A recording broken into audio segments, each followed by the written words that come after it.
Hey everyone, I just got back from my first ski trip in a very long time.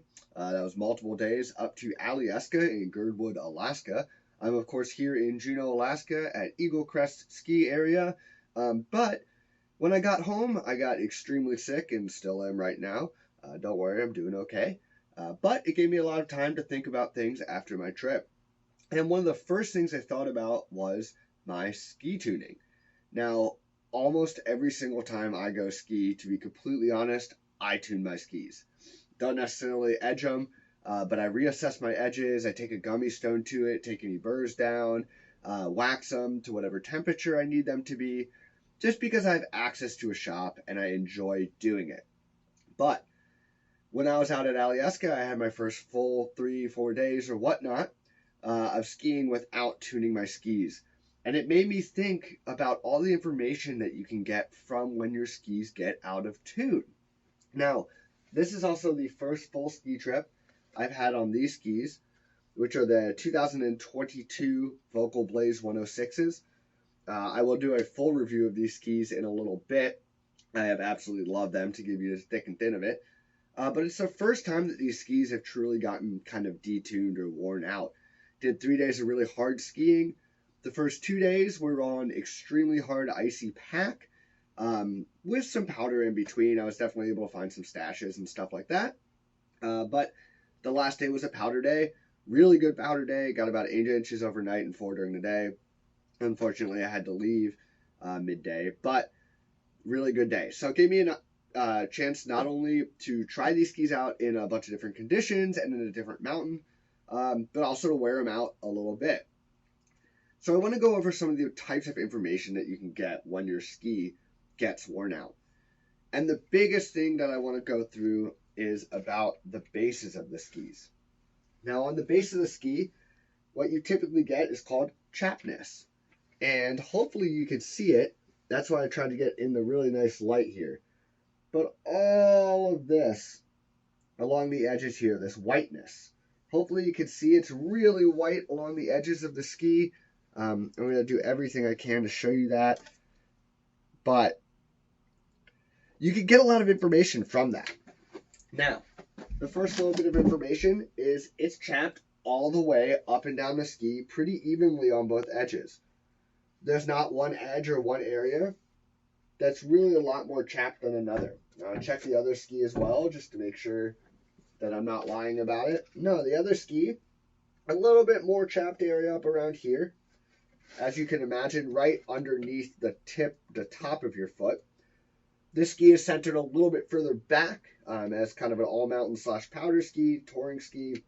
So when I'm riding those stiff groomers, I'd expect to be putting a little bit more weight forward right around this area. Thus why it's a little bit more dry right here.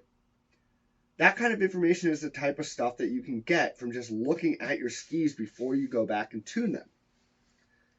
So that's the number one thing. Are there any areas that are more chapped or less chapped than any other areas? And no, with this ski, it seems like I was kind of skiing underfoot. I was applying edge properly side to side on the ski. The other thing that you want to look for is the marking on the ski. Now, there's quite a few marks up here. And I would venture to guess that most of those marks right here are actually from going over quite hard, icy pebbles and stuff like that. If you see marks near the tip that are kind of random in their placement, a lot of times that's just you making turns over things that are not necessarily rocks, but just little scrapes. No big deal. There's actually nothing on this ski that I'm really worried about or filling with P-Tax or base grinding off or anything like that. That's one of the really good things I found about this ski is its composition is quite strong, which is awesome. But yeah, take a look at where your chappedness is. Take a look at those scratches. Take a look and see if there's any scratches like this going across your base on the ski. The reason you want to see that, it's going to indicate you're turning over some weird things and you're turning maybe a little bit too late. When you see things coming up or you want to dodge something that's a little sketchy, you need to turn ahead of it. If you're turning late on it, you're going to start getting right underfoot, or a lot of times you'll see trailing marks. So right around down here, you'll start to see it kind of shoot off to the back. It means you're turning a little bit late over things. Now, obviously, there's kind of somewhat reckless skiers that just like to ski over rocks and stuff like that, and have rock skis for that exact purpose, and that's a totally different deal. I'm talking about people who are really interested in fine-tuning their skiing. So that's the second thing, and I'm going to try to keep this pretty short. The third thing you want to look at is your top sheet. Now, I have some biting up here, and I don't know if you can really see that, but there's a little bit, and that happens. So this ski has an extremely thin sidewall. It's got a mounting platform underfoot to make it stronger. But the reason that's important is because this fiberglass sidewall, because it's so thin, it's not hard reinforced. If there's chipping near the end of this where you can see fiberglass, so you can see some right there, you can kind of see it coming up. There's not too much, but you can see it on the tail right there a little bit as well as somewhat up here. What that's going to tell you is that you're crossing your skis, and you need to work a little bit more on your control with your outside ski. The reason I say that is because usually what happens is you're coming in on a turn and you're putting your foot on your inside, or your weight on your inside ski, and all of a sudden your other ski is crossing over the tips. Everybody knows that feeling. It happens. It really just happens. But if you start seeing a ton of stuff coming up from your sidewall, specifically underfoot here, if you start seeing things from here to here on your sidewall cutting, it means you're doing some really hard crossing of your skis underfoot there. And you should work on controlling those middle foot turns, controlling those side to side C turns when you're on the groomers and stuff like that a little bit better.